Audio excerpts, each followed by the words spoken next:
presentar al profesor Dr. Matusalem Goncalves Pimenta, postdoctor en Derecho Marítimo, doctor en Derecho Ambiental, doctor en Política y Estrategia, máster en Derecho Internacional, profesor en Derecho Internacional, profesor en Derecho Marítimo en la Maritime Law Academy de la República Federativa del Brasil. Adelante.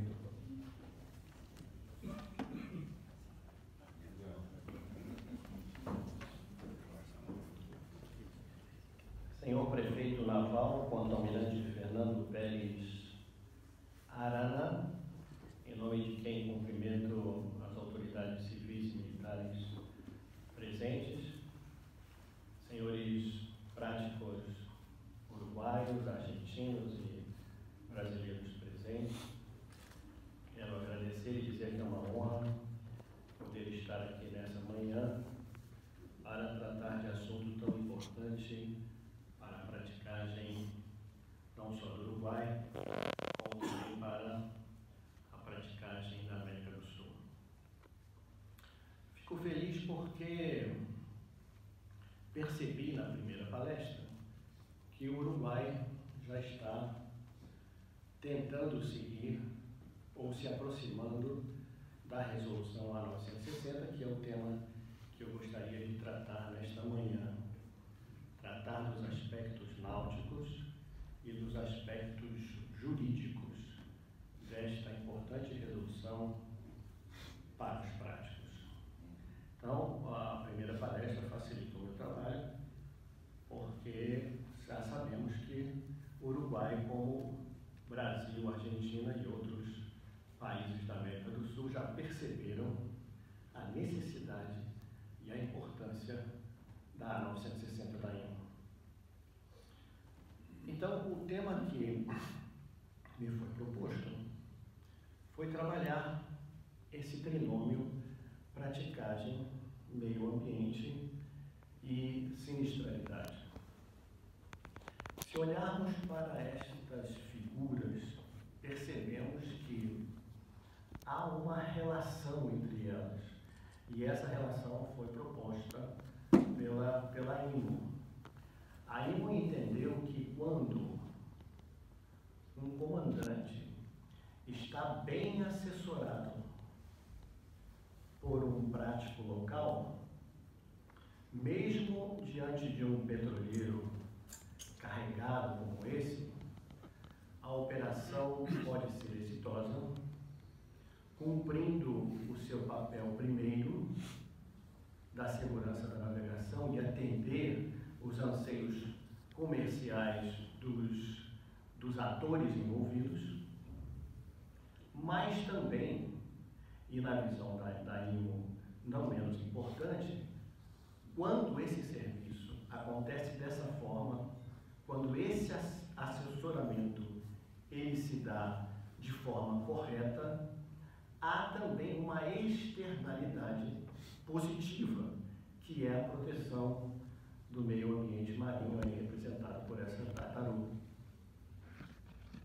De outra mão, por outro lado, quando o serviço é mal executado, ou há um defeito na prestação do serviço, ou se o serviço de praticagem não é utilizado por algum motivo, inclusive pela legislação local, as externalidades desta feita se dão de forma negativas, representadas aí por essa ave suja de óleo,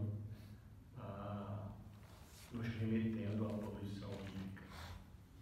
Então, esse é o assunto que vamos apresentar na visão da IMO. Bom, resumo daquilo que pretendo trabalhar com vocês aqui. Qual o motivo dessa resolução? Por que ela existe? Quero responder ou tentar responder essas 4 perguntas. Por que existe a resolução? Qual o conteúdo da resolução? Se o Brasil está ou não observando esta resolução na sua plenitude. E quanto aos demais países? E quanto ao Uruguai, Argentina e outros, sobretudo os países latino-americanos? Então, tentando responder a primeira pergunta, a razão dessa resolução é uma razão histórica. Todos nós lembramos da época de um fenômeno que ficou conhecido no mundo como marés negras, de 1967 a 2002. O mundo presenciou vários desastres ecológicos de grande monta. A IMO, então, começou a trabalhar para evitar esses acidentes. Várias convenções, várias resoluções, e nós aqui, todos como especialistas nesta área, lembramos aí de Marpol e tantas outras. Mas a IMO percebeu que existiam grupos de acidentes e que um desses grupos eram acidentes que aconteciam em águas restritas, nas proximidades ou no interior dos portos. E aí então a IMO percebeu que a praticagem tinha um papel importantíssimo para evitar esses acidentes em águas restritas. E a IMO analisou pelo menos 2 casos importantíssimos daquela época: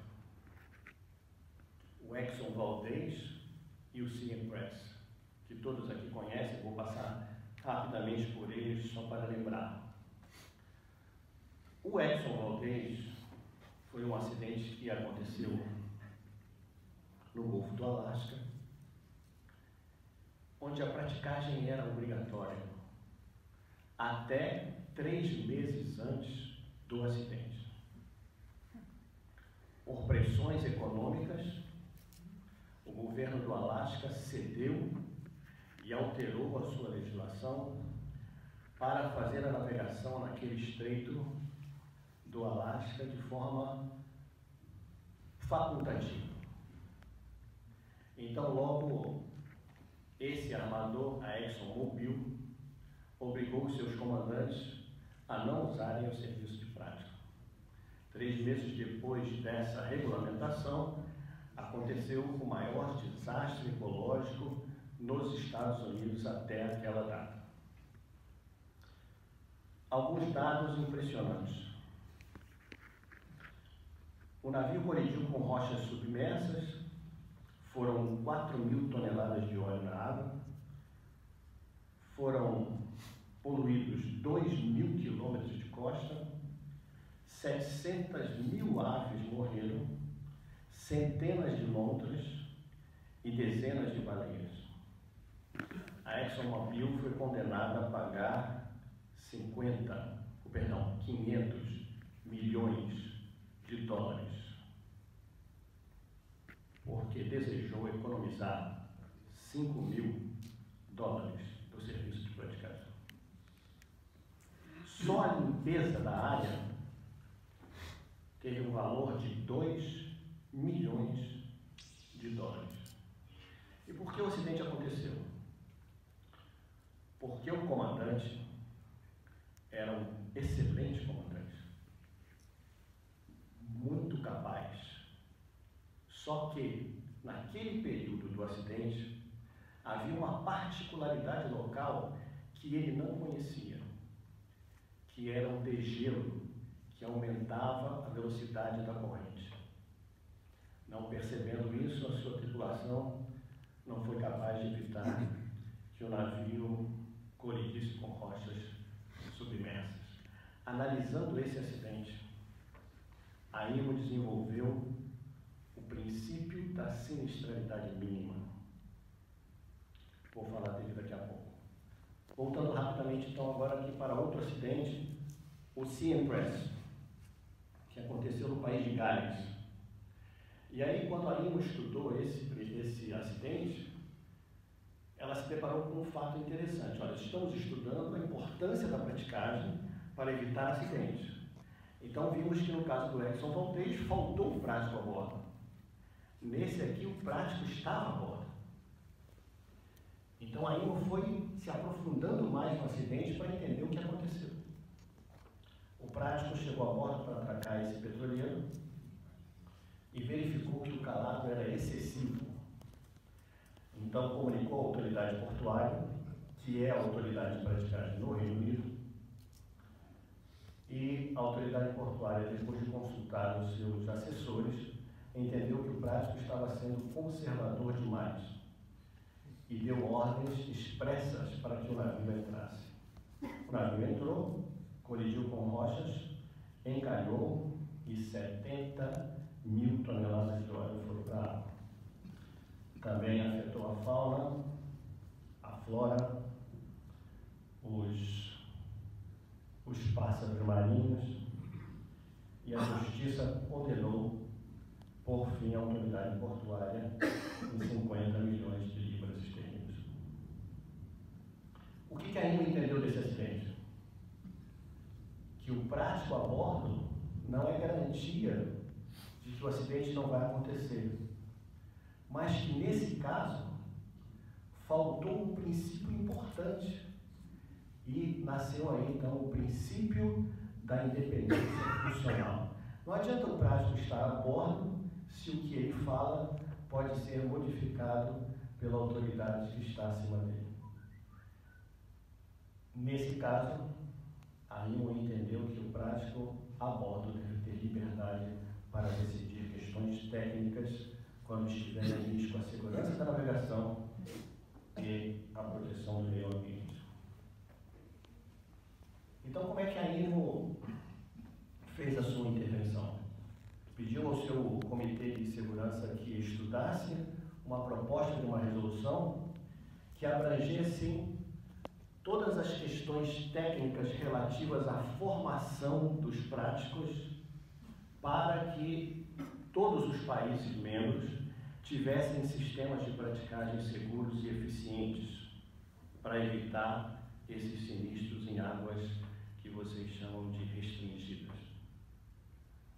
Nascia assim, então, uma nova resolução para substituir aquela que já existia, muito mais forte, muito mais interessante, muito mais protetora da segurança da navegação e do meio ambiente, a Resolução A 960 da IMO.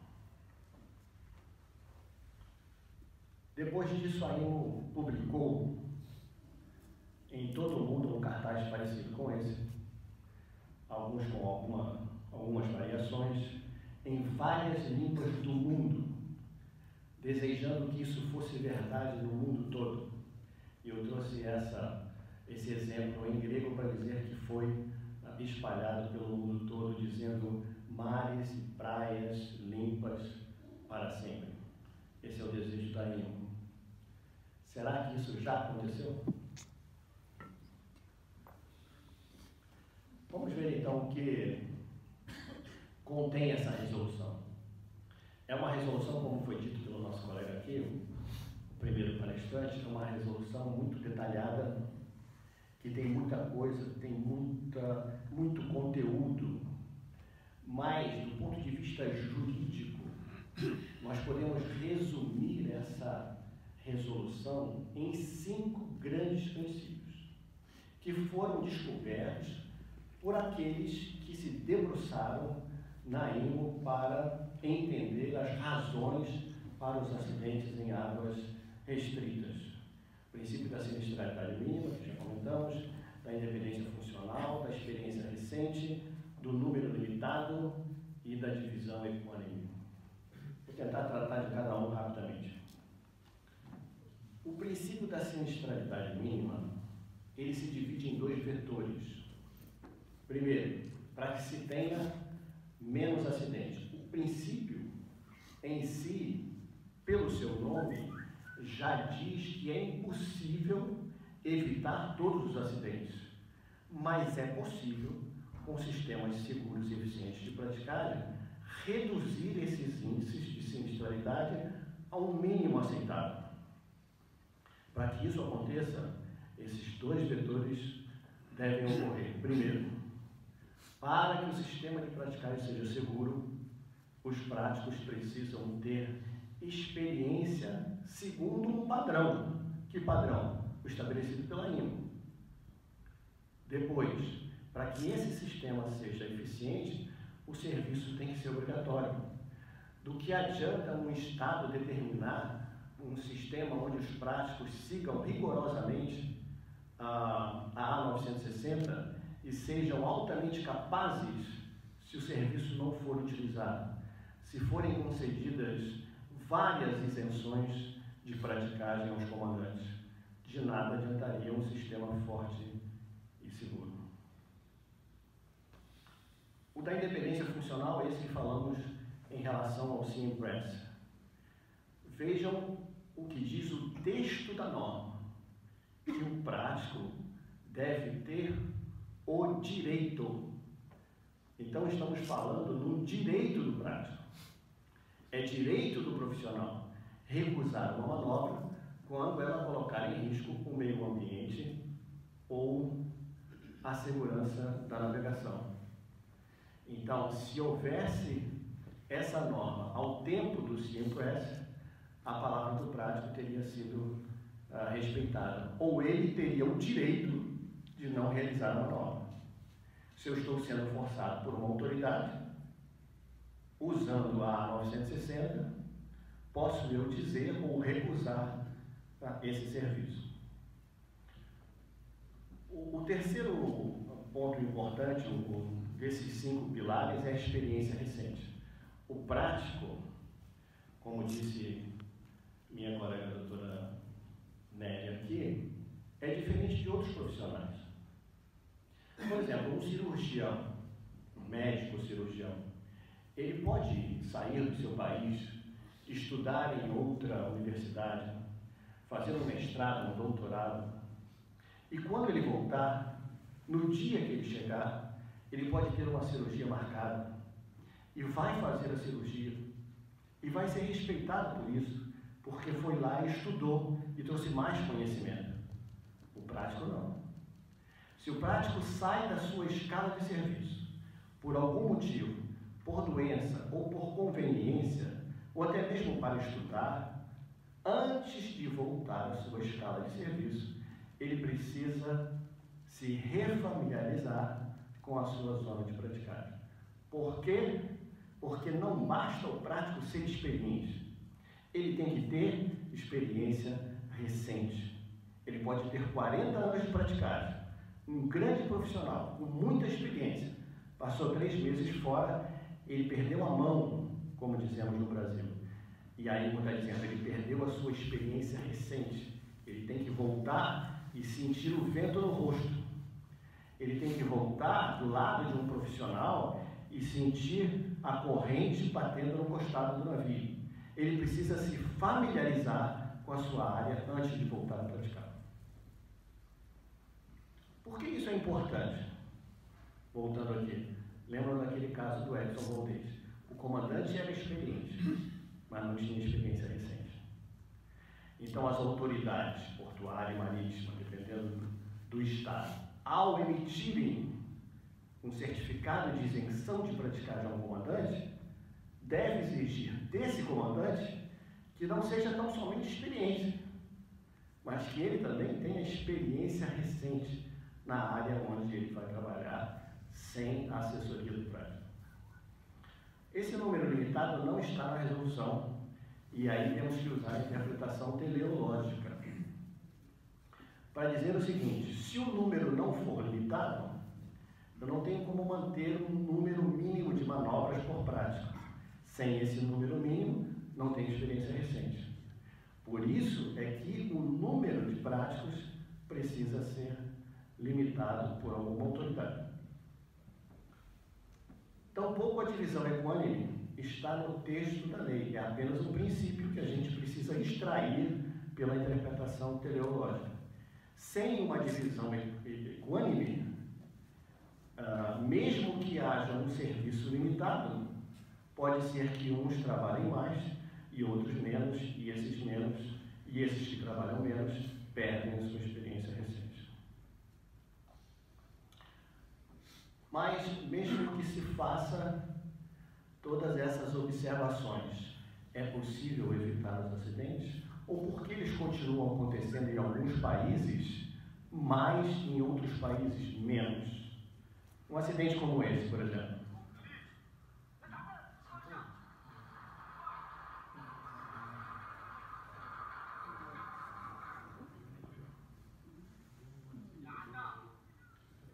Quem é prático sente uma dorzinha antes, dá vontade de botar a mão no bolso.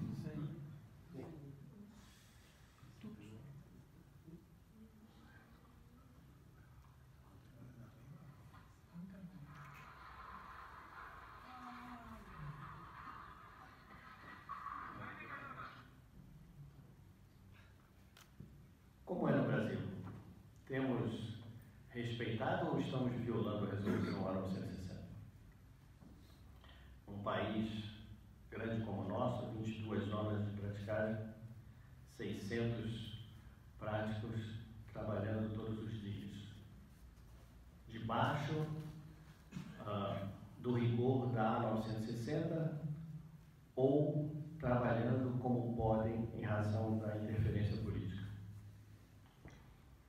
Veja o que aconteceu em 2012 no Brasil. Acho que todos os colegas, tanto uruguaios quanto argentinos, sabem da nossa história, que vivemos recentemente com governos que escolheram um caminho onde aceitar manjares é mais importante do que cuidar da polis.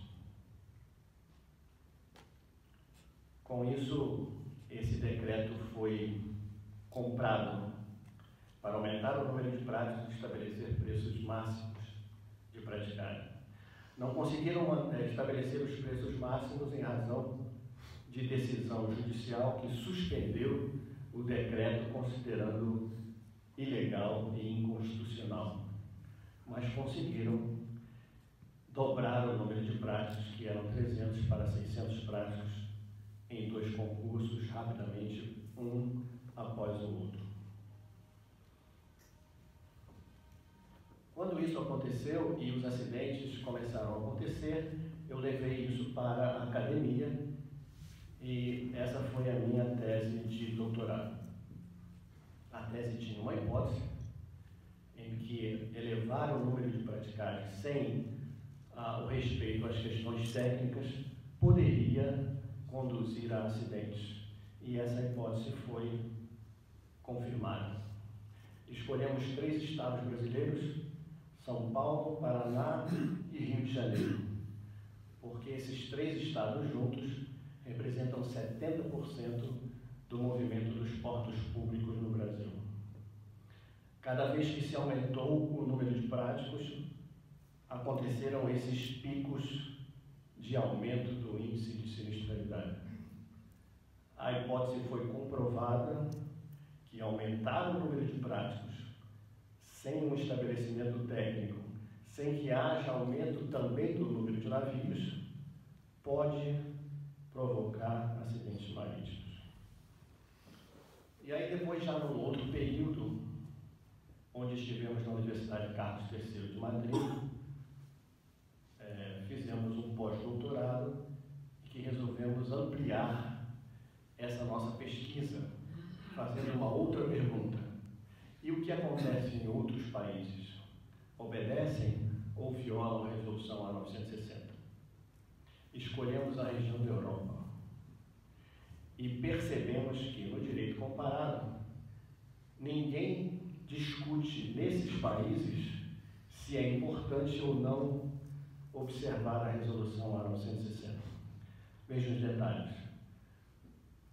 A própria União Europeia, através do seu parlamento, entende que a resolução A960 deve ser implementada para desenvolver a expertise e a formação dos práticos. Mais detalhadamente, o Reino Unido, no seu Código de Segurança Marítima e Portuária, entende que a resolução precisa ser observada em todos os seus portos. Na Alemanha, há regulamentos para cada um dos seus portos. Esse é o exemplo do porto de Hamburgo. E reparem, tentei colocar em espanhol para que vocês percebam a preocupação deles com manobras com navios ou buques cada vez maiores, com dificuldades aumentadas e a necessidade, então, de treinamento dos práticos com base na A960 da IMO.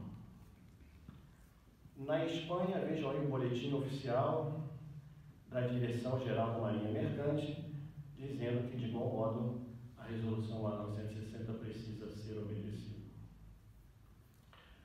Trouxe o exemplo de Portugal, que na lei de praticagem de Portugal não consta exatamente que se deve cumprir a resolução. O que decidiu Portugal? Reformar a sua lei de praticagem para nela inserir os princípios da resolução, sem dizer que precisa respeitar a resolução. Veja esse detalhe aí de que o prático tem o direito de recusar uma manobra. Lá em cima está o texto da resolução em português. Vejam embaixo o texto que é o decreto-lei, que é o regulamento do serviço de pilotagem, assim eles chamam o prático lá de piloto em Portugal. Assiste ao piloto o direito de recusar a pilotagem. Ou seja, praticamente repete o texto que está na resolução A960. E coloquei embaixo a lei brasileira só para fazer o contraponto. Olha como estamos navegando, exatamente em rumo de colisão com a resolução. No Brasil, o prático não pode recusar essa prestação de serviço de praticagem. E se fizer isso, pode ser suspenso. E se for reincidente, perde o seu título de prática.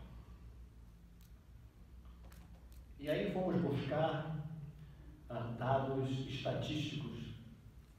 Esse grupo de seguros tem um subcomitê que estuda a praticagem e que fez um trabalho mostrando reclamações ou ações envolvendo acidentes com erros de práticos acima de $100 mil. Por que acima? Porque até $100 mil é a franquia que paga o armador. Mais de $100 mil paga o seguro e depois pode, em ação de regresso, buscar isso dos práticos. Aí está essa barra de baixo, precisamos multiplicar por 1000. Então, por exemplo, ali 20 mil movimentos para cada acidente. Então, vemos que os países lá de cima são os países onde acontecem mais acidentes e os países de baixo, menos acidentes. Se a gente for comparar com a Argentina, por exemplo, que é o quarto país lá, descendo na linha ali, ó, a cada 20 mil movimentos ou manobras, um acidente no valor de mais de $100 mil. Se compararmos com a Noruega, a mais segura, nesse gráfico, a cada 200 mil manobras, um acidente. Então, não é coincidência que dos 11 países lá em cima, onde acontecem mais acidentes, só temos um país europeu, que é a Itália. E aí temos Costa Concórdia, e sabemos aí que tem toda uma história italiana com dificuldade de cumprir norma internacional. Mas depois temos ali Argentina, México, Brasil e tantos outros. E se olharmos os 11 países mais seguros, podemos ver que 8 deles são da União Europeia. França, Holanda, Dinamarca, Reino Unido, Portugal, Alemanha, Suécia e Noruega. Países onde precisam acontecer 200 mil manobras ou 200 mil manobras para um acidente. Aí a nossa conclusão de pesquisa, que é uma conclusão provável, é que violar a resolução A960 da IMO é um fator contribuinte para acidente marítimo. Eu fico muito feliz de saber que o Uruguai está nesse caminho e pensando em levar a sério esta resolução tão importante para os práticos. Nossas propostas para os países que ainda não têm uma lei nacional de praticagem forte, como acontece nos países da Europa. Que se tenha uma lei nacional de praticagem, com todos os seus detalhes, inclusive com o estabelecimento de limitação para a responsabilidade civil do prático, e que nessa lei sejam contemplados pelo menos esses 5 principais princípios da resolução A960, e que a praticagem, como toda a segurança da navegação, seja nos nossos países latino-americanos tratadas como uma política de Estado e não como uma política de governo, onde os armadores ou outros atores interessados possam mudar a nossa legislação comprando decretos ou regulamentos. Estou caminhando para o final e queria mostrar para vocês que um acidente marítimo não acontece da noite para o dia. Nós podemos perceber as suas sombras. Quando não se observa a resolução A960, estamos caminhando para um acidente. Vejam esse cachorrinho que está mastigando um fio elétrico. Podem imaginar o que pode acontecer? Isso é uma sombra do que vai acontecer. É inexorável. Como não observar a resolução A960 nos seus aspectos e nos seus princípios, leva também a um fato inexorável que um acidente vai acontecer em breve. Veja o que aconteceu com esse cachorrinho.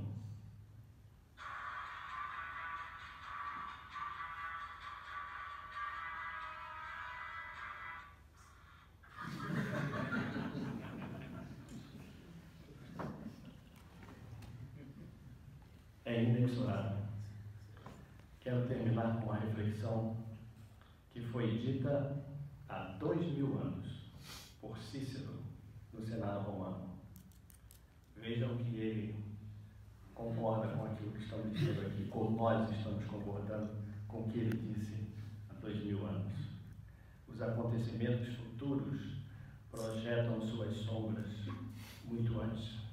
Ao descumprir a resolução A960, estamos criando sombras para acidentes que vão acontecer. Espero que Uruguai, Argentina e Brasil caminhem na direção da A960.